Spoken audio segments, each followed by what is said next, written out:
आफूले आशा गरेको प्रतिफल प्राप्त नहुँदा होस् वा कुनै घटना वा परिघटनाको शिकार हुँदा होस्, मानिसहरू निराश, थकित र आगामी जीवन अगाडि बढाउन नसक्ने अवस्थामा पुग्दछन्। अर्थात् पुनः जीवनमा आशाको दियो बाल्न असमर्थ रहन्छन्। जीवनमा घटना परिघटना आइरहन्छन्। जीवन भन्नु नै उतार चढावको एक सङ्गम हो। नैराश्यताको भुमरीमा फसेको जीवन पुनः कसरी आशामय बनाउने, पुनः जीवनमा सपनाहरूको बीजारोपण र आशाको बीजारोपण कसरी गर्ने भन्ने विषयमा मैले आज भिडियो बनाएको छु।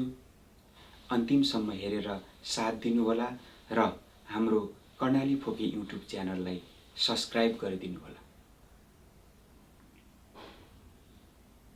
जीवनमा पुनः आशाको रङ भर्न सहजता प्रदान गर्ने यहाँ केही बुदाहरू ल्याएर आएको छु। यी बुदाबारे चर्चा गरौँ। सकारात्मक सोचको विकास र विस्तार गर्नुहोस्। सबैभन्दा पहिले आफ्नो दिनानुदिन दैनिकी अर्थात् आफूले गर्ने सम्पूर्ण कार्यलाई सकारात्मक तरिकाले सोच्ने गर्नुहोस् र आफूले सोच्ने दायरा फराकिलो बनाउनुहोस् र सकारात्मक सोचलाई विस्तार गर्दै जानुहोस्। आत्म मनोबल बढाउनुहोस्। जब कुनै कुराबाट विरक्त लाग्दछ, जब जीवनमा नैराश्यता आउँछ, जब हामी आफू कमजोर भएको महसुस गर्दछौँ, त्यसबेला आत्मबल कसरी बढाउन सकिन्छ, आत्मबल बढाउन के गर्नुपर्छ, यस विषयमा अध्ययन गर्नुहोस्, यस विषयमा अभ्यास गर्नुहोस्। जति सक्दो आफ्नो आत्मबल वृद्धि गर्नुहोस्। आफूलाई सकारात्मकताले घेर्नुहोस्। आफ्नो वरिपरि सकारात्मक सोच भएका मानिसहरूको सर्कल बनाउनुहोस्। हरेक विषयवस्तुलाई सकारात्मक तरिकाले सोच्ने प्रयत्न गर्नुहोस् र सबैसँग सकारात्मक व्यवहार गर्नुहोस्। सफलताको कल्पना गर्नुहोस्। जीवनमा गर्ने हाम्रा हरेक कार्यहरू सफल भएको कल्पना गर्नुहोस्। एक दिन त्यो काम सफलताको सिडीमा पुग्नेछ भनेर आज नै कल्पना गर्नुहोस्। त्यो सफलताले दिने खुसी, त्यो सफलताले दिने ऊर्जा हरेक दिन महसुस गर्नुहोस् अनि सफलताको स्वादलाई आजै कल्पना गर्नुहोस् र आफ्नो दैनिक कामहरू अगाडि बढाउनुहोस्। यथार्थवादी लक्ष्यहरू सेट गर्नुहोस्। तपाईले जुन लक्ष्यहरू सेट गर्नुहुन्छ ती यथार्थ विषयवस्तुसँग सम्बन्धित, आफ्नो रुचि र आफ्नो इच्छा र चाहनासँग सम्बन्धित खालको बनाउनुहोस्। कुन कुरा गर्न आफूलाई खुसी लाग्छ, कुन कुरामा तपाईँ एकदमै ऊर्जावान बन्नुहुन्छ, कुन कुरा तपाईको रुचिसँग जोडिन्छ, ती विषयवस्तुसँग सम्बन्धित भएर लक्ष्य निर्धारण गर्नुहोस् र दैनिक ती लक्ष्य प्राप्तिका लागि निरन्तर काम गर्नुहोस् र ती लक्ष्यहरू ससानो गरी विभाजन गर्दै एक गर्दै सफलता प्राप्त गर्दै जानुहोस्। उपलब्धिहरू मनाउनुहोस्। तपाईले प्राप्त गरेको उपलब्धि चाहे सानो होस् या ठुलो होस्, त्यसलाई सेलिब्रेसन गर्नुहोस्, मनाउनुहोस्। आफूलाई मन मिल्ने, आफूलाई मनपर्ने साथीभाइ बोलाउनुहोस्, उनीहरूसँग छलफल गर्नुहोस्। अझै सफल हुनका लागि के कामहरू गर्न सकिन्छ त्यसबारेमा चर्चा परिचर्चा गर्नुहोस्, खोज अनुसन्धान गर्नुहोस् र काम गर्दै जाँदा भएका गल्तीहरूबाट पाठ सिक्दै जानुहोस्। एटलिस्ट सफलता सानै भए पनि समय मिलाएर मनाउने प्रयास गर्नुहोस्। हर चुनौतीलाई अवसरको रूपमा लिनुहोस्। जीवनमा उतार चढाव आइरहन्छन्। जीवनमा चुनौतीको बर्सात भइरहन्छ।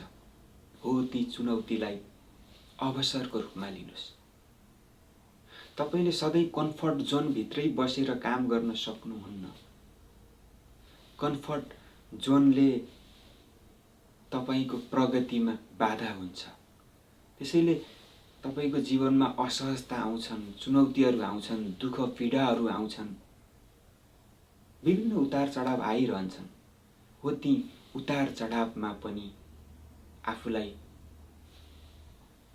सहज बनाउँदै यी उतार चढावहरू, यी चुनौतीहरू मेरा लागि मलाई अवसर दिन आएका हुन् भन्ने कुरा सोच्दै अगाडि बढ्नुहोस् र त्यही अनुसार काम गर्नुहोस्। स्वस्थ सम्बन्ध विस्तार गर्नुहोस्। सम्बन्ध दुई प्रकारका हुन्छन्, अस्वस्थ सम्बन्ध र स्वस्थ सम्बन्ध। अस्वस्थ सम्बन्धले तपाईको जीवन तनावमय बनाइदिन्छ भने स्वस्थ सम्बन्धले तपाईको जीवन ऊर्जावान बनाइदिन्छ। त्यसैले तपाईको वरिपरि जे जति सम्बन्धहरू छन् ती सम्बन्धहरू स्वस्थ खालका बनाउनुहोस्। आफू पनि सकारात्मक तरिकाले प्रस्तुत हुनुहोस्। तपाईले जे दिनुहुन्छ प्राप्त त्यही गर्नुहुन्छ। तपाई हरेक मान्छेसँग राम्रो व्यवहार गर्दै अगाडि जानुभयो, हरेकसँग राम्रो सम्बन्ध, स्वस्थ सम्बन्ध बनाउनु भयो भने अरूबाट पनि त्यही खालको सम्बन्ध, त्यही खालको साथ सहयोग सपोर्ट पाउनुहुन्छ। त्यसैले जो कोहीसँग पनि स्वस्थ सम्बन्ध बनाउनुहोस्। स्वस्थ रहनुहोस् र शोक पूरा गर्नुहोस्। सबैभन्दा पहिले तपाईले आफ्नो स्वास्थ्यमा पनि ध्यान दिनुहोस्। तपाई यदि स्वस्थ बन्नुभयो भने जस्तोसुकै काम गर्न पनि सक्नुहुन्छ। तर अस्वस्थ हुनुभयो भने तपाई काम गर्न असमर्थ बन्नुहुन्छ। स्वास्थ्य पनि एक प्रकारको धन हो। त्यसैले आफ्नो स्वास्थ्यको एकदमै ख्याल गर्नुपर्छ। आफू स्वस्थ रहनका लागि नियमित चेक जाँच गर्नुहोस्, पूरा निन्द्रा सुत्नुहोस्, ब्यालेन्स डाइट गर्नुहोस्, ध्यान मेडिटेसन गर्नुहोस्, शारीरिक व्यायाम गर्नुहोस्। यसका साथसाथै आफ्नो शोख पूरा गर्नका लागि आफूलाई मनपर्ने खेलकुदमा सहभागी हुनुहोस्। आफूलाई मनपर्ने अतिरिक्त क्रियाकलाप के छन् ती कुराहरूमा सरिक हुनुहोस्, जसले गर्दा मानसिक स्वास्थ्यमा अहम भूमिका खेल्दछ। तपाईको मानसिक स्वास्थ्यलाई ताजगी बनाइदिन्छ।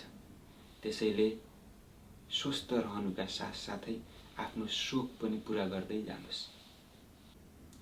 प्रतिकूलताबाट सिक्नुहोस्। जीवनमा हरेक खालका प्रतिकूलताहरू आउँछन्। हामीले जीवनमा धेरै असफलताका स्वादहरू चाखेका हुन्छौँ। जीवनमा चाहेर या नचाहेर विभिन्न खालका विपत्तिहरू आइरहन्छन्। हो, यी कुराहरूबाट सिक्दै जानुहोस्। जीवन भनेकै सुख दुःखको सम्मिश्रण हो। त्यसैले सुख र दुःखलाई सहज स्वीकार गरी प्रतिकूलताबाट सिक्दै जानुहोस्। हामीले यी विषयवस्तुहरूमा ध्यान दियौं भने आफूले आफूलाई मोटिभेट गर्दै अगाडि बढ्यौं भने निराशाहरूलाई जितेर आशाका दियाहरू बाल्दै गयौं भने हाम्रो जीवन अझ सहज र सफल हुनेछ। यसो भनिरहँदा मलाई एउटा मेरै कविताको याद आयो। आशाको दियो, आशाको फिलको फुकी भालेको दियो, बर्बादीको एक झोक्का बतासले उडाइदियो। जुनी खर्चेर सिंगारेका सपना दुर्भाग्यको एक सिरेटो हुरीले उडाइदियो। अतीतको किनारमा बसी छुटेको समय कुरेको देखेर घोर निराशाको सागरमा मेरो वर्तमान निर्वस्त्र डुबेको देखेर मेरा आफन्त अचेल मेरो सुन्दर भविष्य बोलाइरहन्छन्।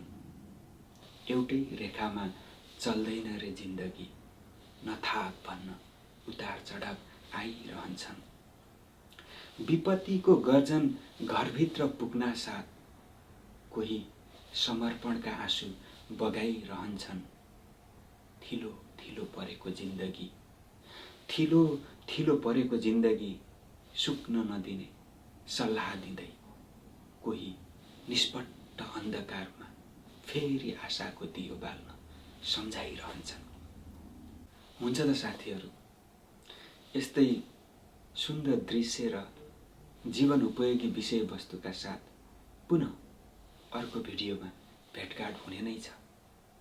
तबसम्मका लागि बाय बाय, टेक केयर।